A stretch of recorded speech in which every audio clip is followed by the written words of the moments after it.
Hi everyone, this is a quick video just outlining the steps in multiplying fractions. And I know that sometimes we look at fractions and we get kind of stressed out, but truthfully, multiplying fractions is a lot easier than adding or subtracting fractions. And with a few tricks that we're going to do today, I think you're going to just sail through your problems.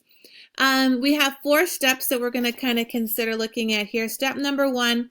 Make sure that all of your fractions that you're going to be computing are in improper fraction form. So just a quick example, if you have a fraction that is a mixed number like 3 and 4 over 6, it's actually easier to compute multiplication or division of fractions when they're in improper form. So the quick reminder is you multiply the denominator by the whole number, and that gives us 18, and then you add the top number, which is a 4. So our answer would be 18 plus 4, which is 22 over 6. And you could reduce this fraction and get yourself 11 over 3. So that's just a quick reminder on how you could get your mixed number to an improper fraction. Make sure that you're going to do that with every example problem that you do.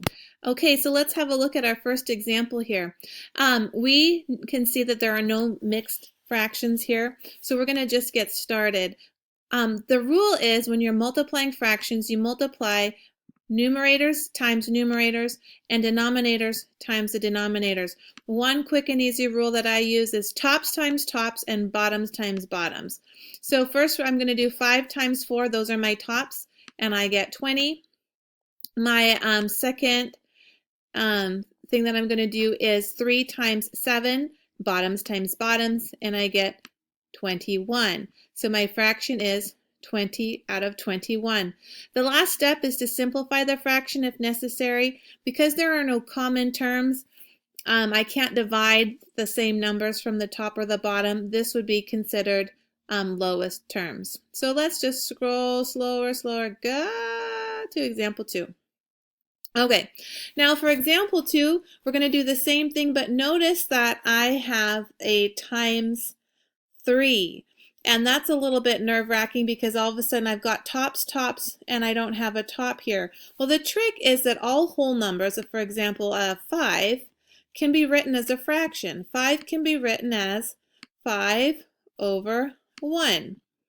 And in this case, what you can do is you can rewrite the 3 as a 3 over 1. Now you have tops times tops times tops, and bottoms times bottoms times bottoms. So step number 1 is to look at, do you have any mixed numbers? And you can see by the 3 fractions that they are all in, they are not mixed numbers, so we can go ahead and multiply. So first of all, I'm going to multiply all my tops. 2 times 4 times 3. And then I'm going to multiply all of my bottoms. And I have a 5 times a 7 times a 1. At this point, you can look and see if you have any common numbers that you could cross cancel with. For example, if I had a 2 up here and a 2 down here, I could cross them off because 2 divided by 2 is a 1 and they cancel each other out. But from looking, I don't have anything that cancels, so I'm just going to go ahead and I'm going to multiply straight across. 2 times 4 times 3. So 2 times 4 is 8. And 8 times 3 is 24. So 24 is my numerator. My denominator is 5 times 7. And I will end up with times 1, 24 over 35. And again, I can't simplify this any further. I could, if my number on the top was bigger than the number on the bottom, I could reduce it back into a mixed number. But because it's smaller on the top and bigger on the bottom, we will leave it as this fraction. Let's try an example 3. And here's an example where you want to use step 1. Notice that I have a 2 1/4, and do you see how that's a little tricky to multiply when you have whole numbers and fractional parts. So what we're going to do is we're going to change this into a mixed number. And remember we multiply the denominator times the whole number, and then we add the numerator to it. So 4 times 2 is 8, plus 1 is 9 over 4. So my first fraction is a 9 over 4. And then our second one, let's just convert that one quickly too. I have a 4, and then I have a 3 over 5. And again, we multiply the bottom two, and then we add the top. Okay, so to get this into an improper fraction, 4 times 5 is 20. 20 plus 3 is a 23. And then we're going to put it all over the denominator, which is 5. All right, so we're going to take our two fractions here. We've converted them. That was our first step. You must convert to improper fractions first. It's easier. And then we can multiply. So I've converted 9 over 4 times 23 over 5. And we're going to do tops times tops and bottoms times bottoms. Okay, so we'll go ahead and jump into 9 times 23, and that gives us 207 tops times tops, and it's a big number. And then bottoms times bottoms, 4 times 5 gives me 20. And now in this stage, it's kind of a final answer because the top and the bottom cannot be reduced by any number. However, to put it in a final answer form, you're going to want to convert it to a mixed numeral, a mixed fraction, pardon me. So in order to do that, we're going to see how many times does 20 go into 200. So 20 goes into 200 evenly 10 times, and there are 7 left over. So we would say I have 10, there's 10 whole times that 20 will go into 200, and I have 7 left over, so we reduce that as 7 over 20. So our final answer as a mixed fraction would be 10 and 7/20.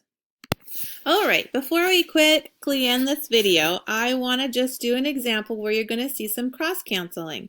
In this example here, I have 4 over 3 times 5 over 8 times 9. The first rule again is to eliminate any mixed fractions. We don't have any, so we're going to go to the second. Well, actually, we do have this 9. And remember, when we're dealing with a whole number, to turn it into a fraction, you go ahead and you put it over 1. So now we have them separated with all tops and all bottoms, and we can go ahead and multiply tops, tops, tops. When we do that, I'm going to keep the numbers out here, and I want you to have a look at all the top numbers and kind of compare them to the bottom numbers to see if there are any numbers that might be able to get reduced or canceled. So let me just go ahead and put the bottom numbers in. For example, in the top I have a 4, and a 4 has a 2 in it, and can you see any numbers in the denominator that have 2's in it? Along the top I also see a 9. A 9 has 3's in it. Can you see any numbers in the denominator that are 3? Yeah. So we're going to have a look at how to cross cancel here. I like to actually cross cancel in this step. You can cross cancel and reduce in the final step, and that's fine too. But if you look at this step, the numbers are much simpler and easier to quickly find factors and common things that you can reduce.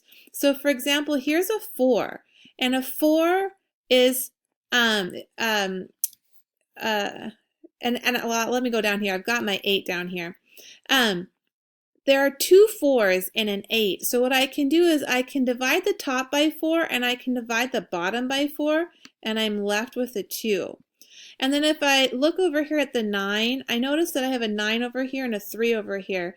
And I can reduce my 9 by dividing by 3, and I get a 3. If I divide my 3 by the 3, I get a 1. So these cancel to a 1 and a 1. The 9 cancels to a 3, and the 8 cancels to a 2. So if I were to rewrite my canceled terms, my fraction now looks like 5 times 3 divided by a 2 times 1. And that leaves me with 15 over 2. If we're going to rewrite that as a mixed number, 2 goes into 15 7 times, and I have 1 left over. So my mixed final answer would be 7.5. But maybe you don't like this method here of cross-canceling. Another method that you could use is exactly what we did before, where you basically go ahead and you multiply straight across, and you end up with a nice ginormous number on the top and a nice ginormous number on the bottom, and then you go ahead and cross cancel. So let's have a look at doing it that way. First, let's look. We have a 4 times a 5 times a 9 in the numerator. So what we can do is we can multiply those straight across. And then I have a 3 times an 8 times a 1 in the denominator. So let's have a look how we could just do tops times tops times tops. In this case, I have a 4 times a 5, which is a 20. A 20 times 9 is 180. And then divided by the bottom, I have a 3 times an 8, which gives me a 24.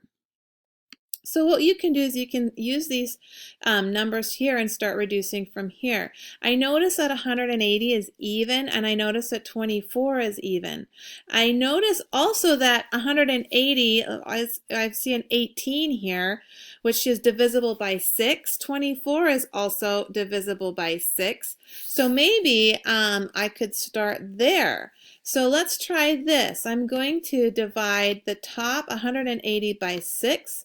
I'll divide the bottom 24 by 6. And if whatever I divide the top by, I also divide the bottom by. So 180 divided by 6, and I'm left with 30. And I have a 24 divided by 6, and that leaves me with 4. Now I can also reduce this fraction further, because notice that 30 is divisible by 2 and 4 is also divisible by 2. So I'm going to divide the top by 2 and I'm going to divide the bottom by 2, and that's going to leave me with 15 over 2. And as we saw from the last way we did this problem, that 2 goes into 15 7 whole times, and I have 1 left over. So we get the same answer, just doing it 2 different ways.